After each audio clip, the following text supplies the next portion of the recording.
What's on, ladies and gentlemen? My name's Ross, I like games, and today we've got some more new Keyforge cards we need to be talking about. I know! How lovely! We got another couple of Keyforge cards, and these have been spoiled by the lovely folks over at archonarcana.com. Well, they've been kind of revealed in Portuguese and translated and catalogued by them. I got them off their website. I'm using their translations. They are an awesome website. I'll link them in the description, but as always, ladies and gentlemen, do make sure you check them out, because they're doing a lot of good stuff for the game. I'm a big fan of that website. So let's start off with a new Saurian Republic creature. Let's have a look at Censor Filo. Now this is a 5-power, 0-armor dinosaur, and it says that it cannot be damaged by any creatures with amber on them. I am completely and utterly in love with this card. Now, first of all, in a mirror match, this is going to be kind of hilarious. Because, of course, the big thing that Saurian Republic do is exalting. Exalting is where you take an amber from the common pool and put it on yourself. There are a million Saurian Republic cards out there that do that. So, yeah, that is kind of awesome. You against the Saurian Republic are going to have a good time. Similarly, if you find yourself up against some kind of Sanctum deck, they're really interested in capturing. So Marrows is an example I like to give quite a lot of that. Then yeah, you're going to have a great time because your opponent can capture, but anytime your opponent captures, you end up just becoming immune to them. Like every time they capture an amber, you go, oh, they can't touch me. How cool is that? Every time they exalt, oh, no, you can't touch me. That's kind of awesome. Of course, sometimes there are things you can do, like Siren Horn, that lovely card that before the fight lets you move an amber from this creature to the creature it fights. So essentially you can exalt, use Siren Horn to move an amber over to your opponent's best fighter, and then they've got an amber on, so they can't fight Censor Filo. And this is where this gets really fun. It's when you end up using cards to make sure that your opponent has amber on them, and then they're not actually able to attack you, and you can potentially manipulate to make this creature invincible. Not always going to work, let's be clear. Sometimes it's going to be too awkward to actually use it. But when this works, ladies and gentlemen, this is so much fun. This is a card I'm extremely fond of. I do think it's a kind of combo-y card. I don't think it's a kind of card where you can just randomly go, yay, it's going to work and I'm going to be invincible. I think it's a kind of card you're going to have to work for, and you're going to have to play properly and find the right deck, etc.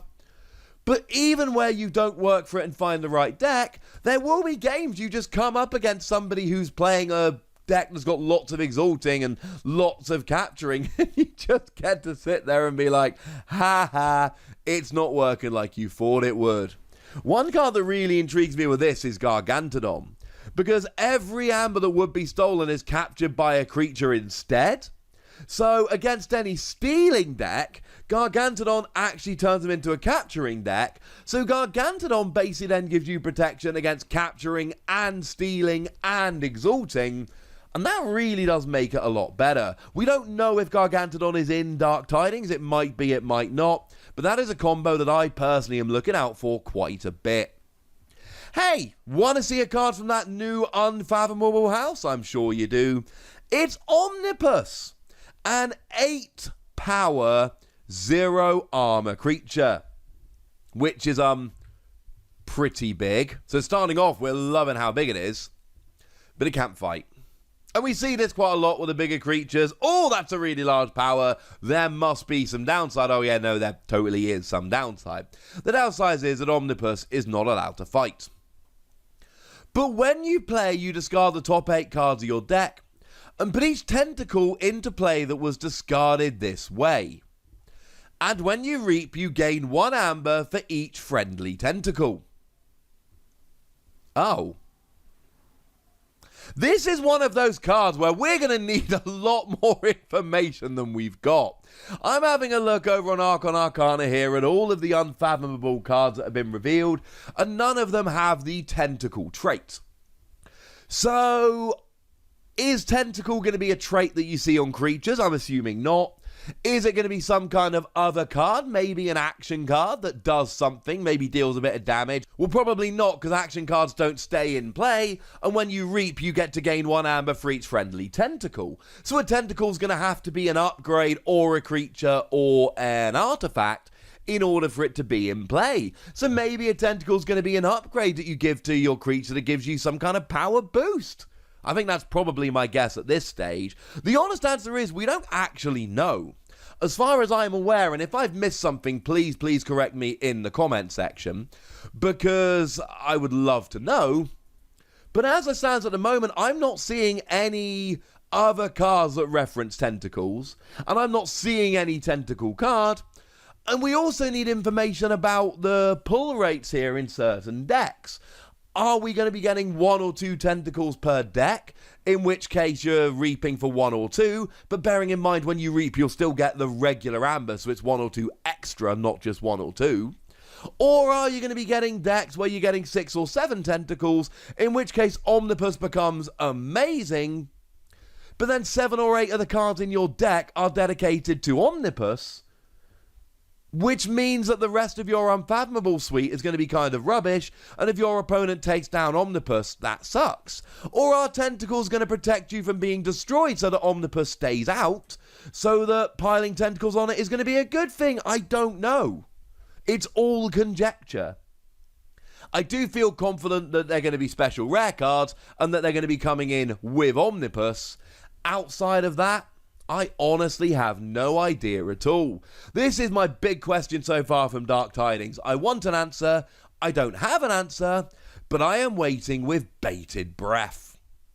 And finally, Chelonia. Now this is actually the evil twin version. I don't believe we've seen the regular version. Now this is an untamed card, and like I said previously, not in this video, in other videos, there are evil twin decks in Dark Tidings, and essentially the way this works is there will be 2 decks that are printed that are identical, and one will be called like Big Bad Wossy, and the other one will be called Big Bad Wossy's Evil Twin, and essentially they are exactly the same deck, except that any cards that have evil twin versions will have the evil twin versions in the deck rather than the regular version. So this is a Chelonia, and it's evil twin, and this will only pop up in evil twin versions of decks that have Chelonia. I hope that makes a little bit of sense. And what we've got is a 2 power 0 armor creature, so not particularly bulky. Does have elusive, so the first time it's attacked each turn nothing happens. You have to attack it twice to try and get rid of it. And it's got a rather nice skill whereby if the tide is high, after you play another creature, your opponent loses 1 amber. Now, we've talked about the tide mechanic, and one of the things I keep coming back to over and over again with the tide mechanic is it worth it? The tide, of course, is a tide card that will be in play all the time, and essentially what happens is either the tide is high for you, or the tide is low, but if the tide is low, you have the option of raising the tide at the cost of gaining free chains.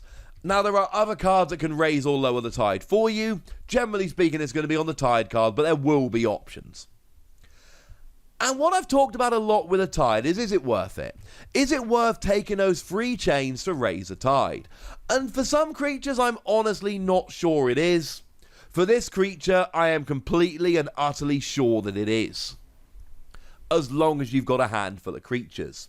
If you've got 4 or 5 untamed creatures, okay, fine, you raise a tide, boo hiss, etc. Got to take those free chains.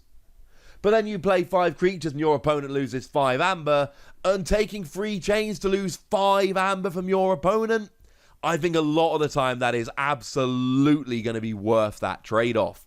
And then, of course, bear in mind, we've got plenty of other things that take advantage of the tide.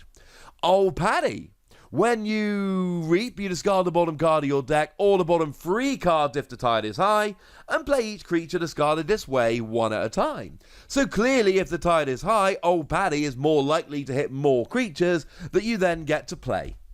Oh, yeah, that's kind of worth it, ladies and gentlemen, and that's kind of my point here. Yes, you do get to get loads of amber away from your opponent, but it's not just that. You also get all of the other bonuses that you would otherwise be getting.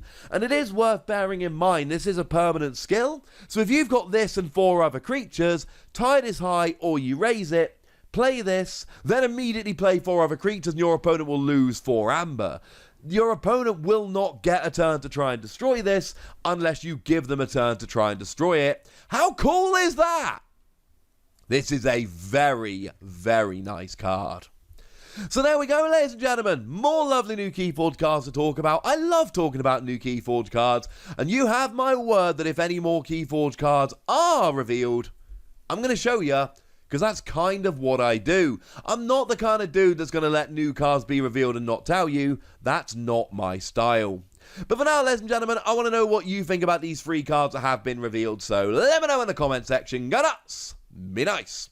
And then make sure you like this video, subscribe to this channel, follow me on Twitter at the Wossy. That's where we talk Keyforge and a whole bunch of other games. And please do consider checking out patreon.com/PTCGradio, where you can support the channel, get some bonus podcasts and all kinds of fun stuff. But by far the most important thing as always, look after yourselves till next time, would ya? Thank you very much for watching. My name's Ross and you've been watching Wossy Plays.